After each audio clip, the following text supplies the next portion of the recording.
All right, let's call this meeting to order. This meeting of the meetings is convened open to the public, proper notice and posting given to the press in the course of Wisconsin statutes. So the citizen may be aware of the time, place, and agenda of the meeting. Roll call. Henderson? Here. Gage? Here. Edwards is not present. Oh. I'll make a motion to approve the minutes of the regular monthly meeting on March 14th, 2017. I'll second it. All in favor? Aye. Anybody want to make a citizen's appearance? Or citizen's arrest? It's police. No? All right. Department update. All right, I gotta, because the big screen's not up, I have to scroll through here. 137 calls for the month. I guess the big ticket item that you guys probably all saw was last week's shenanigans on Main Street and West Alfred Street. That was done by design. We did research and some of our other tactics and got enough evidence to get a no-knock search warrant for the property down on Main Street. It was successful. Multiple charges came out of it, so it was a good thing for us. We worked hard at getting it.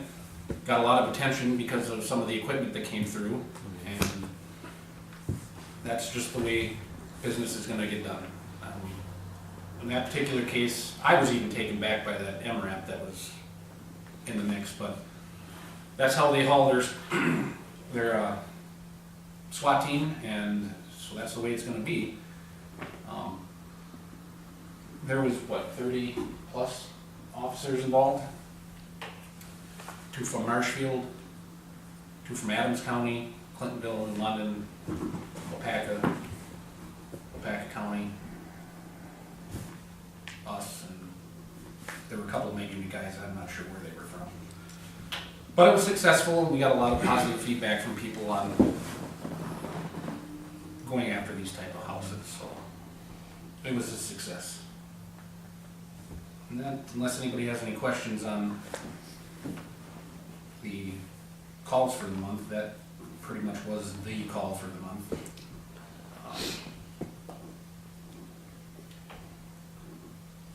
I just want to say, good job. It looked good. Well, here's the way I looked at it going into it is, there's a difference between a regular search warrant and a no-knock warrant. And no-knock warrants are very hard to get because you don't knock, you just go. And in this particular case, we got the no-knock warrant because of the traffic that we'd been seeing coming and going out of there was not local, it was southeast Wisconsin. We didn't know these people, couldn't identify who they were, so we don't know if there's guns in there, bad guys, whatever, so we went with the no-knock warrant. Justin wrote a very good search warrant, and that's what happened. They run up the door, knock it down, and go in and take everybody out. They bring them outside, and then they're relieved, and we took over the scene and processed it. Justin wrote that? Justin wrote the warrant. Nice. He's gotten very good at it. Good deal. Anything else on the update or anything on any of the other calls? It's been a relatively uneventful month other than that. Other than that, I didn't see much of anything. Yeah, it's That's routine. I There's was gonna a, say, I think it's good to have, like that big presence that was there. The good thing about that is it sends a message to all the other maybe it did people resonate. out there. And that was, that's Sends some a of the, A very visible message to everyone. some of the other people who might be in the same boat saw that. I mean, Exactly. we weren't, Brandon and I actually, we didn't go into the house. That was the SWAT team. We stood in the street and we weren't at that house for 10 seconds and there were already people filming it. They came out of the gas station, they pulled over, Sure. came out of the corner, Oh, yeah. and everybody's going, ooh, what happened, what's going on? And we tried to get the information out as to what was going on as soon as we can, but we're limited in the number of people we have to get what we got out on Facebook, which was instant. I mean, we could issue a press release, it's quicker to get it on Facebook. And on Facebook, and because of the lockout at the school, they sent out a sky alert, which freaked some people out because they thought something was going on in the school, but shortly after that, within a few minutes, was a message from Scott, an email and an audio message saying, there's no event at the school, it's just a precaution because we're within 1,000 feet of the charter school and probably 2,000 feet of the campus, so we thought it was in our best interest just to lock St. Pete's and them out, so nobody came in, nobody left, but business as usual inside. So they were in lunch, they kept eating lunch. So it was practice for everybody and it went well. Good. Good. Do you have anything to add on that? All right. Thank you.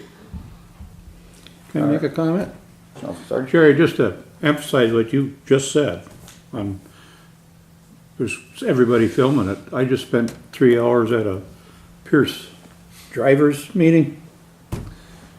And apparently 3 drivers somewhere in Oregon saved 3 trucks. First one went through on, turned yellow on a street light, and the other 2 followed, it was red. Somebody on a dash cam filmed that. You could hear them talking and saying, well, I hope they're going through a fire, but then somebody else in the car said, that's not even our fire department. Well, they tracked it down. It was Portland, Oregon. They sent the video to Portland, Oregon fire chief. He sent it to Pierce. Pierce sent it to Oshkosh truck. And it went wild on social media, 3 fire trucks blowing a red light. Yeah. Just a perfect example that we sat there 3 hours getting one hell of an ass chewing from Pierce and Oshkosh truck. It's, you will obey the rules. Well, we They expect. didn't think nothing of it, but We expect that now, because Yeah. the smartphones, as soon as, you know, we gather and there's lights, people turn them on and start filming. And a lot of times we have to tell people, so are we. So just remember that when you're treating us with all this disrespect and angst, that we're also filming you and we can use that video yeah. to refer criminal charges, and we do. Good job, thank you. Anybody else? Okay. How about a discussion and possible action on the Lexicol program?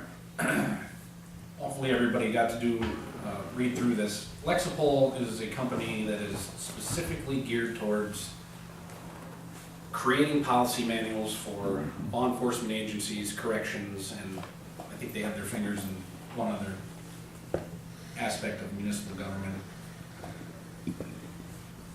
For years now, many years now, we've had discussions on how our policy manual is antiquated, out of date, and not complete.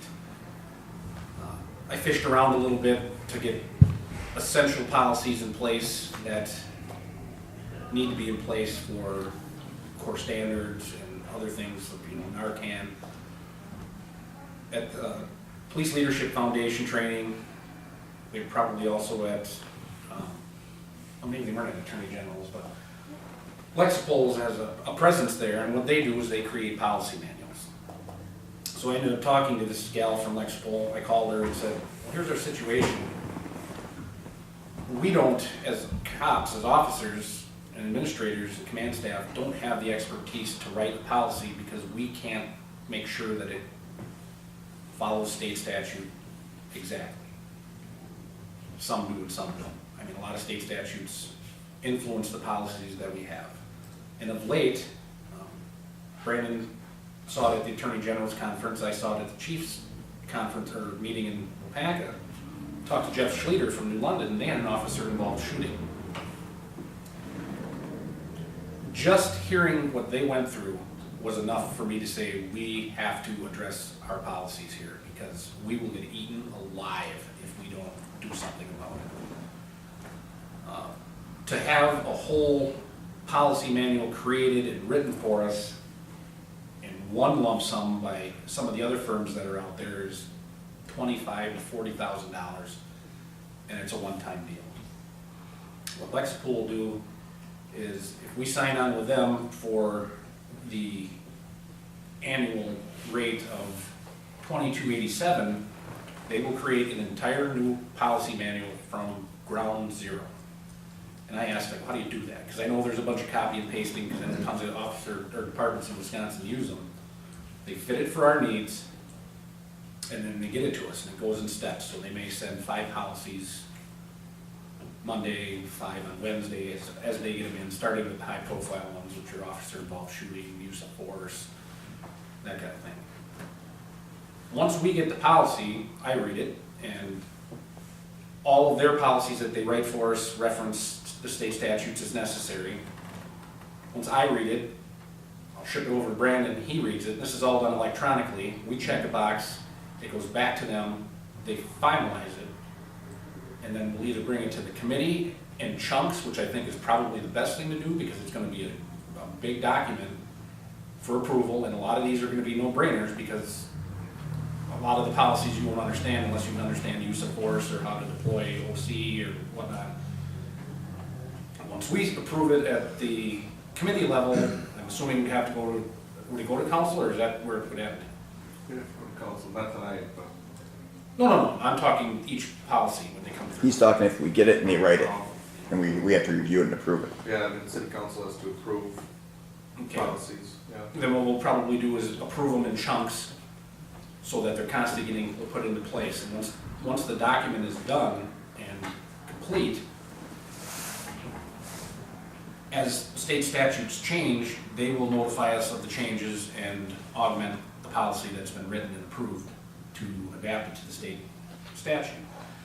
The other option that they have is for $751, which is daily training bulletins, reminders of state statutes, potential changes, what's going on in the legislature, what's going on with Madison, other agencies, DPPA, all the different things that are going on for the officer, that would go to the officer, each individual officer, not just the Brandon 9, saying, hey, these are the concerns that are going on, you should be aware of this situation happened in this department, and we're looking into it. And talk to some other agencies that use them, very highly recommended. I would like to implement it now. I have funds in the budget to cover the first year. After that, it would be a budgeted item. I don't see how, for liability reasons, we can't go this way because, as everybody knows, it doesn't matter what job you do, if you don't follow policy and somebody gets hurt or killed, bad things are gonna happen. One litigation, and we have an example of some litigation that's going on right now over a piece of paper. One piece of paper that was in question is causing a lot of grief. And those are the types of things, little or big, that these policies will address, because we don't have them. And I'm not in a position to write them because that's not what I do. I mean, I don't have the fact base or the resources, and certainly not the time, to build a document like this appropriate for our jurisdiction. So I would ask that you allow me to recommend approval of the $3,038 program. My thoughts there are, yeah, we could save the $751, but between now and I'm also going to ask her to prorate that for the year if we started on the 18th or the next council meeting. We'll get an idea of if that component is worthwhile. Now, the other agencies that I talked to who use it and say it's worthwhile, but I don't know that it is or not. I suspect it is. So I'd rather go all in with 38 for 2017, which we can encapsulate in our current budget. And then if it's not something we want, that supplemental publication service, we won't renew that for 2018. I don't have a problem with it. I didn't get much of a chance because packet and work and stuff like that. But a quick Google search of them, although I liked them, I did find some things that kind of raised the hair on the back of my neck about some of their use of force policies and problems they've had in California with them. So, Well, and that may be, and I've seen them present at the Police Leadership Foundation. There are policies. right, and that's, And they're basically having attorneys and staff Right. writers write the policies, and then we can tweak them Right. how we want to have them done. And, you know, the country of California and the state of Wisconsin are two different things, and most definitely, that's why, like I said, I read it, I Googled them, most of what I saw I liked. There were some things out there, Pasadena was one that was kind of a red flag to me, but the laws are totally different, the situations are different, so it wasn't enough to, I'm still gonna make a recommendation, we go with it. But Yeah, it was enough for me to say, okay, we better proofread this. And I think as you do research, and these are the biggest guys going right now, and they're very popular in the Midwest, They're popular all over the country. They are. They've got it down. One of the things I asked them, and I'm gonna talk to Patrick about, is do you do city policies? And right now they don't, but they have,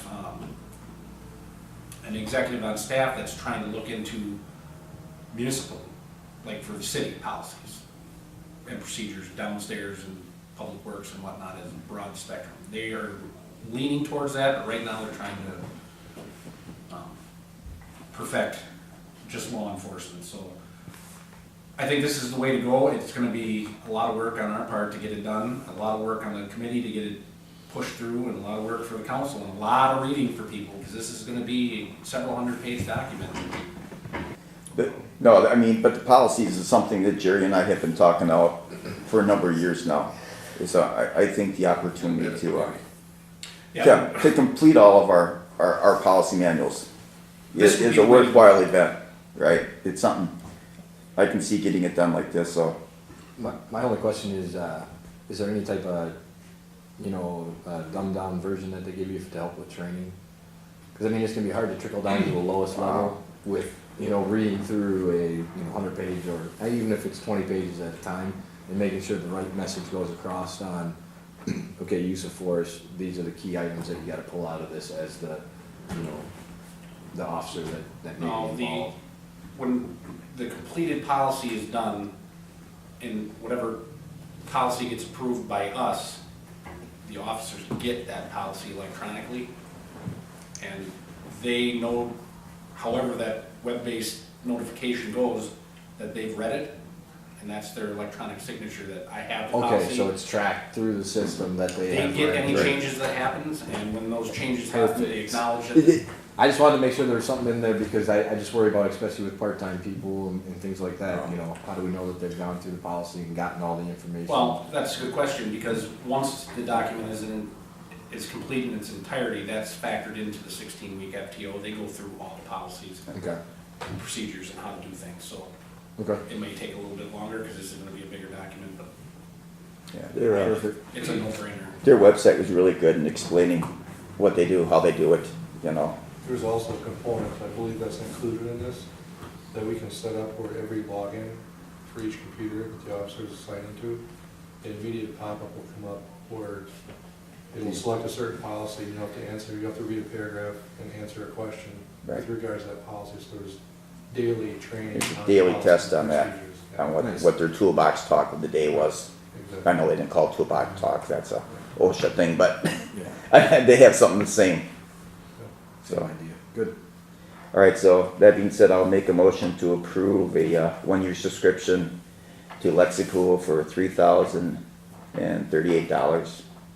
That's to include the supplemental publication service and the policy manual daily training. I'll second that. All in favor? Aye. Aye.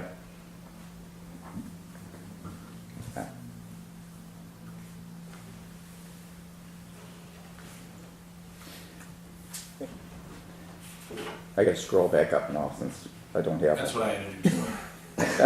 Ended up putting the screen on last too, but. Oh, I didn't know the monitor wasn't on. Here I was scrolling all over the place for nothing. All right. Are there any other such matters as authorized by law? Okay.